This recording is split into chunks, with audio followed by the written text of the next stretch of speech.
ఏది మనం తయారు చేసినా యూజర్స్ ఫ్రెండ్లీగా ఉండాలి. అల్టిమేట్గా what is the value addition they can give, they have to explain. ప్రైవేట్కి వాళ్ళు ఇంత చేయడం లేదు, గవర్నమెంట్స్తో కోఆర్డినేట్ చేసి for better governance they want to. నా లెక్క ప్రకారం ఇప్పటి వరకు ఇండియాలో ఎక్కడ చేయలేదు, ఏ గవర్నమెంట్ కూడా స్టాండ్ అలోన్ సిస్టంలో చేస్తున్నారు. First of its kind integrate approach, టోటల్గా అన్నీ కూడా ఇంటిగ్రేట్ చేస్తున్నాం, all services. Sir small submission sir, ఇక్కడ ప్రధానంగా ఏంటంటే మొత్తం సింగిల్ నంబర్లో entire government delivery we want to stream line. So departments cannot maintain their own numbers. From RTC, birth certificate, death certificate, reissuance of Board of Intermediate marks, for example, or even school-related caste certificate. There's a lot of rent seeking, there's a lot of corruption, there's a lot of political interference. CM గారి direction is to remove that. Second, ఇక్కడ ఉన్న collectors అందరూ కోరేది కూడా process re-engineering is our priority as a government. పాత చట్టాలు ఇవన్నీ ఉన్నాయి, we want to take a look at everything. మీరు ఫీల్డ్లో ఉన్నారు కనుక మీరు ఫీడ్బ్యాక్ దినేష్ గారికి ఇస్తే, how do we improvise our entire process? Great example of it is APAR ID. APAR start చేసిన తర్వాత సమస్యలు ఏంటో తెలుసుకున్నాం. ఇది 80% సాధించిన తర్వాత సమస్యలు మొదలైనవి. నాకు తెలిసినట్టు మొత్తం పాజ్ చేసి we went back on it. Then came the question, who can reissue a birth certificate? What is the legal framework on reissuing a birth certificate? So మేము అంత డెప్త్కి వెళ్తున్నాం డిపార్ట్మెంట్లో, మీరు కూడా కలెక్టర్లు అందరూ డెప్త్కి వెళ్ళి ఈచ్ అండ్ ఎవ్రీ ప్రాసెస్ని మనం రీఇంజనీర్ చేసి దెన్ డిజిటైజ్ చేయాలి. ఈ మన ప్రభుత్వము ఆల్రెడీ బ్రోకెన్ ప్రాసెస్ని డిజిటైజ్ చేస్తాం కాదు, ఆ రీఇంజనీరింగ్ అనేది జరగాల్సిన అవసరం ఉంది. సో ఫీల్డ్లో మీరు ఉంటారు కనుక మీరు కూడా ఫీడ్బ్యాక్ ఇస్తారు. దానిపైన we want to completely innovate our government processes. Sir భారతదేశంలో ఏకైక దేశం సార్, ప్రపంచంలో ఏకైక దేశం చేసింది సార్ ఈ project end to end, that is UAE sir. Only one country, sir. UAE, United Arab Emirates, sir. Only country end to end they have been able to do on single platform, sir. So WhatsApp is the beginning. WhatsApp is the road.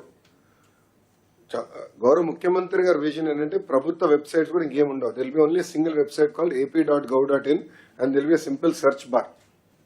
So government data మొత్తం will be searched, can be searched, access there.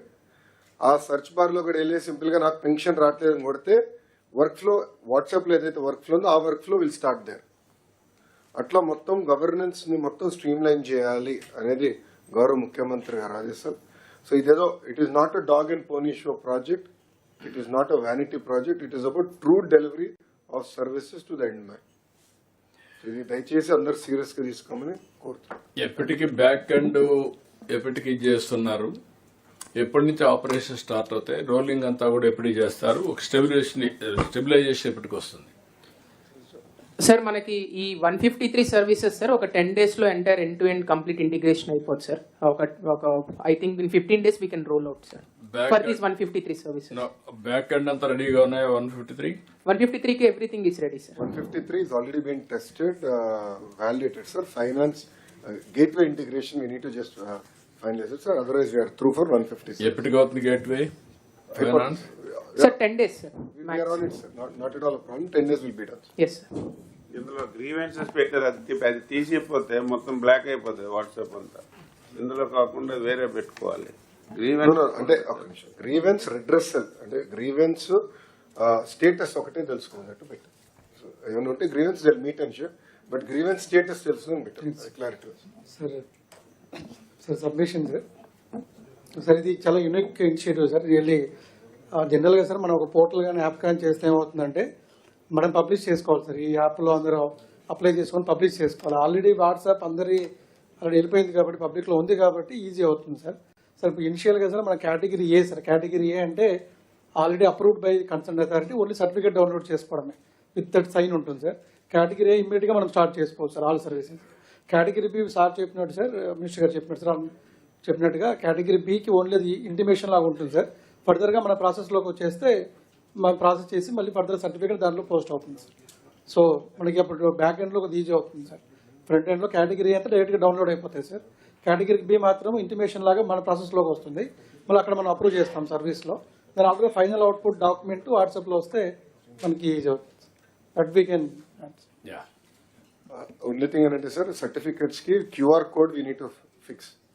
A QR code, put it on blockchain, and before we launch, we have to ensure that is done also.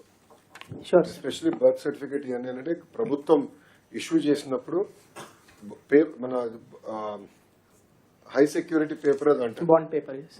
Not bond paper, high security ఈ security మధ్యలో security print ఉంది sir, మనం ఈ passbook చేసిన security print. ఈ passbook is different, but even birth certificate ఇచ్చినాక ఒక type of paper మేము ఇవ్వాలి. I'm not challenging that. Why do we need to give it on a separate paper? It can be given on any white paper. As long as QR code is there and data is on blockchain, it goes to ap.blockchain.ap.gov.in or any other URL and on ap.gov.in, and we are able to validate the data. So adi kuda we will do that so that they can check the validity of the certificate. Yeah, వీలైనంత వరకు మీరు ఇచ్చే documents అన్ని కూడా 100% will be. Legal scrutiny కూడా చూసుకొని legal valid ఉండాలి. You work it out and users ఫ్రెండ్లీగా ఉండాలి.